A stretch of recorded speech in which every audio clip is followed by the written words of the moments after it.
Welcome to Fulfill Your Wellness. Well, today I'm going to talk about attachments.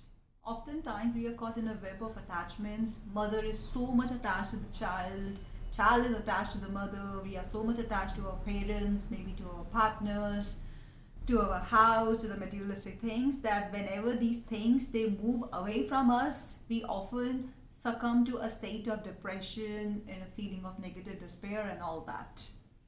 But attachments, do you think that they are really good for us? And do you think that if you have a lot of attachments, you can really live a life which is full of peace and calmness and serenity? No, it is not the case, because if we go as per the yogic rules and even as per the Asian wisdom, they say that if you want to elevate your consciousness, if you want to move ahead in the further chapter of the life, you need to let go of the attachments. In the shamanism ritual, they say that if you want to be a shaman, you need to let go of the attachments. You need to let go of your mother. Instead of consider her as your mother, you need to consider Mother Earth as your mother. Instead of considering your father, your father now would be Father Sky. So the first step, even if it's like yoga, even if it's any occult science, the first step is to let go of the attachments. Only then you can evolve. Even in yoga, they say that if you want to elevate, if you want to move ahead in your yogic journey, you need to let go of the company of female, you need to let go of the relatives, you need to avoid marriages, you need to give proper time to your sadhana. But we are so attached. Oftentimes, whenever a person dies, we often cry, cry, cry.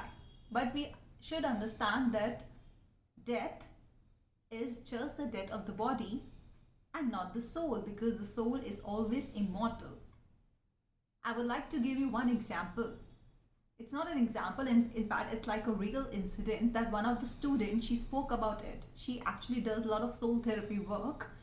She told us in the class that a child died and the soul of the child wanted freedom. And even the ancestors, even the grandparents who were there in the upper worlds, they all came down. The souls of those people, they came down just to pick up the soul of the child. And even the soul of the child told the lady who does all the soul therapy work that I am looking for freedom. So even the soul wants freedom. Even the soul wants freedom from the attachments. We are here in this materialistic world just to play our role and not to be caught in this web of attachments. The only attachment I would say that you should have is with the Lord, with the Creator, with the Krishna, whosoever the higher energy you worship, you pray for. I think that is the only attachment. That is something that is the ultimate goal of your life, and that is something that you should always earn for, rather than the temporary attachment, because your parents, they are parents in this life, but maybe in the other life you may have a different parents. We are just assisted in this life with temporary roles. It's just a temporary life. So we should never attach ourselves with anything which is temporary, because neither our home is our permanent, neither our properties are permanent, neither our space is our permanent.